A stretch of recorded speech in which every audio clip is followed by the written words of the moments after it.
ক্লায়েন্টের কাজে আমরা হচ্ছে যে ক্লায়েন্টের কাজগুলো করব, সেখানে কোন কোন কালারগুলো ইউজ করা হয়েছে সেটা আমরা আসলে অনেক সময় সঠিক কালারটা নির্বাচন করতে পারি না, যার কারণে কিন্তু ক্লায়েন্ট আমাদেরকে বারবার নোটিশ করে যে আমাদের কালারটা একদমই ম্যাচিং হয়নি, আপনি কালারটাকে সুন্দরভাবে ম্যাচিং করে দেন।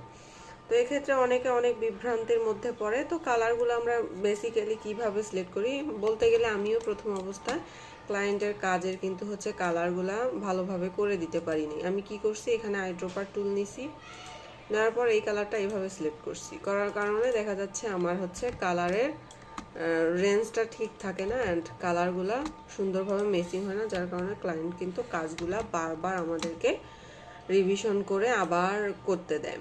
তো এগুলা হ্যারাসমেন্ট থেকে কিন্তু অবশ্যই অবশ্যই রেহাই পাওয়া আমাদের দরকার, কারণ একটা কাজ বারবার ওপেন করা খুবই হ্যাজার্ড।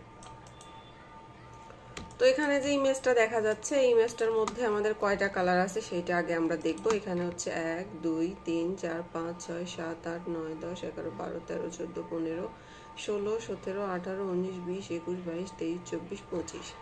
এখানে 25টা কালার আছে এবং দেখা যাচ্ছে যে এগুলো কালার সেম, কিন্তু আসলেই সেম না। এখানে দেখেন এই ইয়েলো এখানে এই গ্রিনটা হচ্ছে আলাদা কালার, আর এই গ্রিনটা কিন্তু একদমই আলাদা কালার। হালকা কিছু পার্থক্য থাকলেও কিন্তু অবশ্যই আছে, কারণ এখানে সিমিলার কালার কিন্তু একটাও নাই। আর সিমিলার কালার থাকলে এখানে কিন্তু কখনোই কালারটা দিত না। তো এই ইমেজটার মধ্যে যতগুলো কালার আছে সবগুলো আপনি একবারে বের করে নিয়ে আসতে পারবেন এবং ক্লায়েন্টের কাজের সময় আপনার এই টেবিলটা সাইডে রেখে ক্লায়েন্টের কাজগুলো করে আপনি কিন্তু আইড্রপার টুল থেকে এখান থেকে কালার কিন্তু এরকম করে চুজ করে নিলে আপনার হচ্ছে ফিলে চলে আসবে এবং আপনি সুন্দরভাবে কাজটা করতে পারবেন কোনো রকম কালার কমপ্লেন ছাড়া। ঠিক আছে, কোনো কমপ্লেন আসবে না। তো তার জন্য আমি হচ্ছে প্রথমে ইমেজটা এখানে নিয়ে নিব অ্যাডোবি ইলাস্ট্রেটরে। ইমেজটা নেওয়ার পর আমি কি করব, আমি হচ্ছে ইফেক্টে যাব, অবজেক্টে যাব, যাওয়ার পর এখানে রেস্টারাইজে যাব, যাওয়ার পর এখানে ডিফল্ট সেটিং যা থাকবে সব রেখে আমি ওকে করে দিলাম।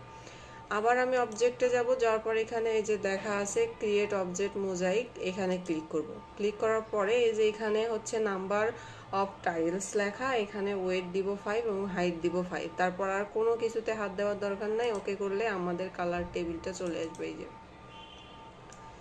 এখানে কতগুলা কালার ইউজ হয়েছে সবগুলা কালার কিন্তু আমাদের এখানে সুন্দরভাবে চলে আসছে। ওকে, তো ক্লায়েন্ট কাজ দিলে কিন্তু অবশ্যই আমরা আইড্রপার টুল ইউজ করব না, এভাবে কালার টেবিলটা এখানে নিয়ে এসে ছবিটা আঁকার পরে এখান থেকে আইড্রপার টুল থেকে কোথায় কোন কালার ইউজ করছে সুন্দরভাবে ইউজ করব এবং কালার কম্বিনেশন কিন্তু একদম এই পিকচারটার মতোই হবে, কোনো ঝামেলা হবে না।